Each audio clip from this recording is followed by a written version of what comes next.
Hello दोस्तों, फिर से एक नए वीडियो में जो कि हम ट्रायल ले रहे हैं अभी स्प्लेंडर BS6 बाइक का। इसमें प्रॉब्लम क्या है कि यहाँ से अगर हम RPM देते हैं तो ये यानी कि भागती नहीं बाइक। तो चलिए हम RPM देते हैं। यहाँ से हम 4 नंबर लगाते हैं, तो ये 3 हो गया और ये चौथा हो गया। तो गियर हमने पूरा लगा दिया।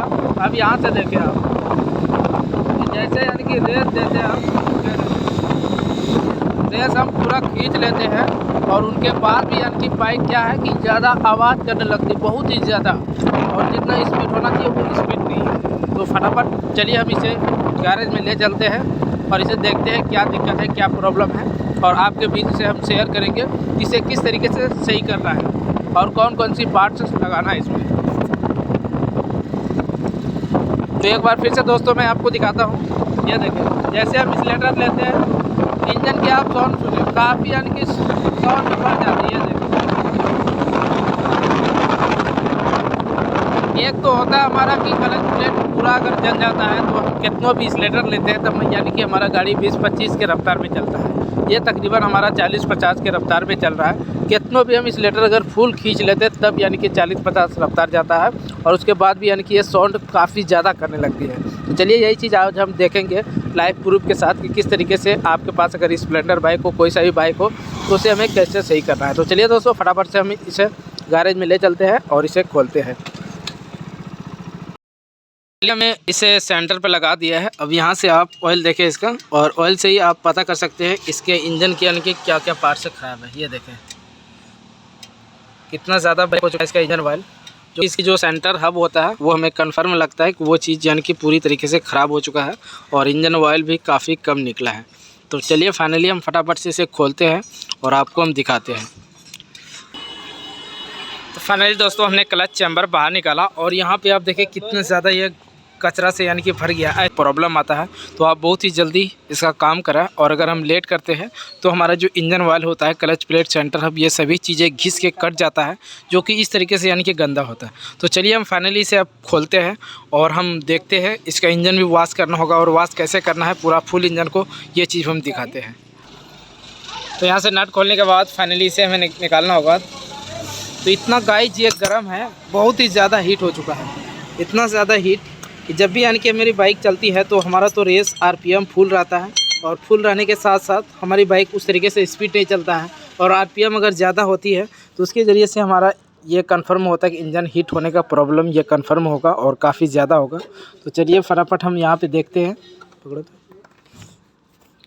यहाँ पे एक तो हमारा सेंटर जो कि ये पूरा तरीके से ख़त्म हो चुका है, यहाँ पे घिस गया है। यहाँ देखा, ये देखें आप, ये चीज़ पूरा यानी कि कट चुका है, और ये इसकी जो क्लच प्लेटें हैं ये भी यानी कि ख़राब हो चुका है। तो चलिए दोस्तों फाइनली इसका हम क्लच प्लेट, सेंटर और हब, इन तीनों चीज़ों को हम चेंज करेंगे, और जो इसकी प्रेशर प्लेट है ये सही है। तो प्रेशर प्लेट को छोड़ के हम इन तीनों पार्ट्स को चेंज करने वाले हैं। तो चलिए हम देखते हैं। स्प्लेंडर जो BS4 आता है उसी मॉडल का इसमें just clutch plate, centre hub, ये सभी चीज़ें लगती हैं। सबसे पहले हमें इसे वॉश करना होगा। वॉश करने के बाद फिर हम इधर काम करते हैं।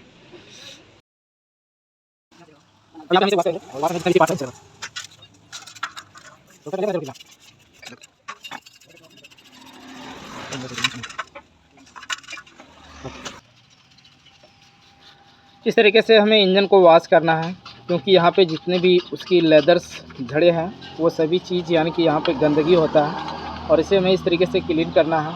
और इसी के साथ साथ इसके जो चैम्बर हैं और जितने भी पार्ट्स होता है उन सभी चीज़ों को वॉश करना है।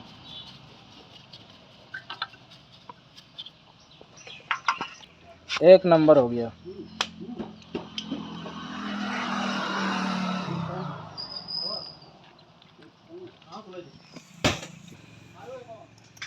तो ये हमारा सेंटर है और ये क्लच प्लेट, और यहाँ पे प्रेशर प्लेट, फिर एक क्लच प्लेट, फिर एक प्रेशर प्लेट, फिर एक क्लच प्लेट, फिर एक प्रेशर प्लेट, और फिर एक क्लच प्लेट। इसके ऊपर सेंटर को लगाना है। तो इस तरीके से यानी कि क्लच को हमें फिटिंग करना है, और यहाँ पे हल्का ऑयल डाल देना है और इसे फिट करना है।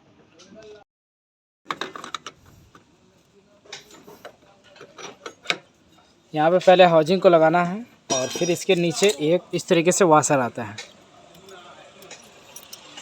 और फिर 2 चांद वाला वाशर, ये देखें कटा हुआ वाशर होता है ये। इसे यहाँ पे हम इस तरीके से लगाना है और एक कटोरी वाला वाशर इसके ऊपर डालना है इस तरीके से, यानी कि यहाँ का वाशर हमें टोटल लगा देना है। और इसके बाद हमें क्लच को इस तरीके से सेटिंग करना है।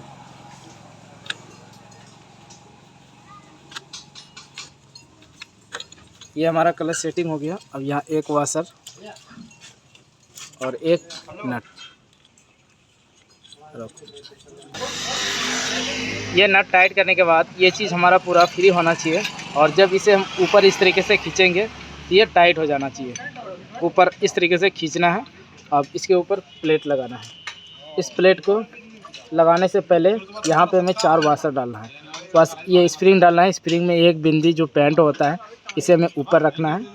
चारों स्प्रिंग में इस तरीके से पैंट है जो कि हमें ऊपर की ओर रखना है। और उसके बाद फिर हमें इस प्लेट को यहाँ पे लगाना है।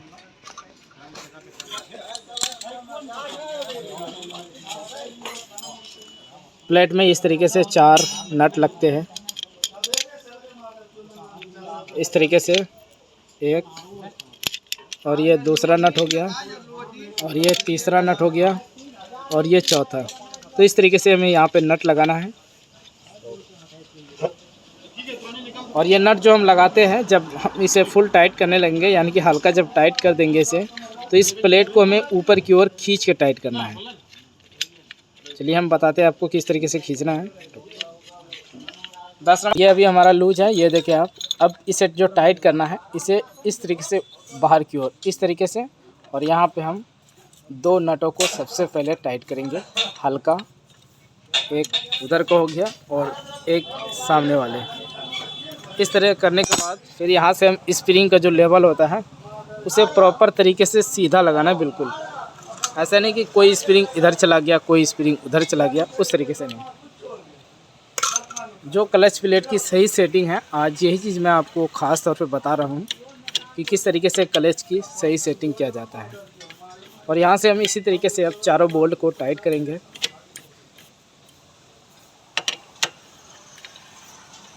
अगर दोस्तों आप किस तरीके से फिट करते हैं ज़रूर कमेंट बॉक्स में कमेंट करें, और हमने किस तरीके से फिटिंग किया आप ज़रूर कमेंट करें। तो यहाँ पे होने के बाद इस कटोरी का काम क्या होता है, इस कटोरी के में ऑयल हमारा भरा हुआ होता है, जो कि क्लच प्लेट इसमें यानी कि भींगा हुआ रहता है हमेशा।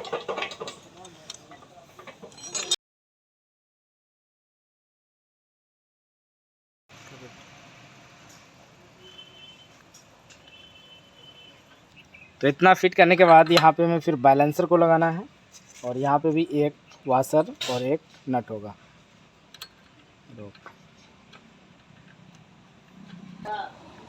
तो फाइनली दोस्तों यहाँ पे हमने पूरी क्लच प्लेट बहुत ही सही तरीके से लगा दिया है, इंस्टॉल कर दिया है। अब इसके बाद पारी आता है कि इस क्लच चैम्बर को हमें लगाने के लिए। तो चलिए हम क्लच चैम्बर लगाते हैं, इंजन ऑयल डालते हैं, और आगे हम आपको फिर दिखाते हैं। हम हीरो का इंजन ऑयल डालेंगे, और हीरो में आपने ये चीज़ भी देखा होगा कि डुप्लीकेट भी आता है। तो ओरिजिनल पहचानने के लिए हमें यहाँ पे ये इसकी सील देखनी होती है, और प्लस इसका जो प्रिंटर है ये चीज़ यानी कि पूरा साफ़ होना चाहिए बिल्कुल हर एक तरफ से, यानी कि पूरा जेन्युइन लगना चाहिए हमें, तभी हमें पता चलता है कि हमारा जो इंजन ऑयल है ये बिल्कुल जेन्युइन है। तो यहाँ से अगर आप डुप्लीकेट लेंगे तो इस तरीके से अगर आप खोलेंगे तो ये इस तरीके से नहीं खुलता है। आप देखा होगा, अगर कभी भी आप इंजन ऑयल लेते हैं तो इस ढक्कन यानी कि इस तरीके से नहीं खुलता है। और उसके अंदर जो कूपन भी आता है तो वो यानी कि कोई काम का कूपन नहीं होता है। ये इस कूपन को आप स्कैन भी कर सकते हैं, और ये बिल्कुल स्कैन होगा। यहाँ पे अगर आप लिखावट देखें तो ये भी पूरा साफ़ होना चाहिए। तो हर एक चीज़ इस तरीके से हमें चेक करना होता है कि हमारा इंजन ऑयल डुप्लीकेट है या ओरिजिनल है।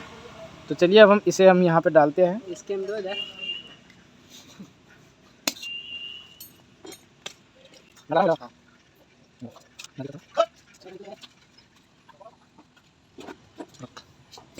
और दोस्तों इस तरीके से आपको देखना है, डब्बा के अंदर अगर गलत होगा तो यानी कि डब्बा के अंदर हल्का फुल्का कचरा होगा, और अगर आप यहाँ से नाक लगा के सूंघते हैं इसकी बदबू तो यानी कि थोड़ा अलग टाइप का जला हुआ टाइप का महकता है। और अगर सही रहेगा आपका तो उस तरीके से इंजन ऑयल नहीं महकेगा।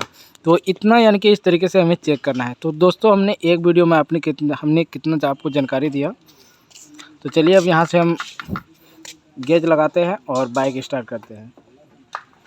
24,000 बाइक चली है और करीब इसका तीसरी मर्तबा क्लच प्लेट चेंज हो गया। पहले क्या था कि जो हम लगाते थे काफ़ी ज़्यादा स्लिप हो रहा था, अब उस तरीके से बिल्कुल भी नहीं है। तो इसी के साथ दोस्तों आज की वीडियो बस इतने ही। अब मिलते हैं अगले वीडियो में। अभी तक आपने चैनल को सब्सक्राइब नहीं किया है तो एक बार जरूर सब्सक्राइब करें और बेल आइकन घंटी को प्रेस करें।